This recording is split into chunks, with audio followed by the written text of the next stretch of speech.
শুধুমাত্র নাটক কিংবা সিনেমায় নয়, কখনো কখনো বাস্তব জীবনেও অনেক পাক্কা অভিনেতা অভিনেত্রীর দেখা মেলে। দায়িত্ব হাতে না পেলে দায়িত্বের যোগ্যতা জন্মায় না। সত্যির মধ্যে শক্তি থাকলেও সত্যি বলার শক্তি সবার মধ্যে থাকে না। আপনি যদি সঠিক হন তাহলে তা প্রমাণ করার চেষ্টা করবেন না।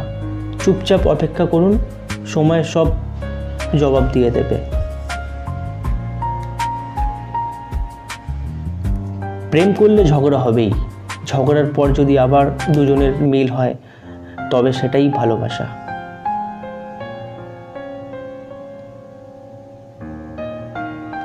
আমি বয়স দেখে সম্মান করি না, আমি আচরণ দেখে সম্মান করি। ভাগ্যের উপর দোষ দিয়ে লাভ নেই, কারণ চেষ্টা আর পরিশ্রম ছাড়া ভাগ্যের চাকা কোনো দিনও ঘোরে না। যদি ব্যর্থ হও, হতাশার কিছু নেই, শুধু মনে রেখো অন্ধকার যদি গভীর হয় সূর্য তত দ্রুত উদিত হয়। সময় অর্থের চেয়ে গুরুত্বপূর্ণ, কেননা আপনি চাইলেও আরও অর্থ আয় করতে পারবেন, কিন্তু আপনি চাইলেও আরও সময় পাবেন না, তাই সময়কে গুরুত্ব দিন। তো বন্ধুরা, ভিডিওটা ভালো লাগলে প্লিজ চ্যানেলটা সাবস্ক্রাইব করুন। ধন্যবাদ।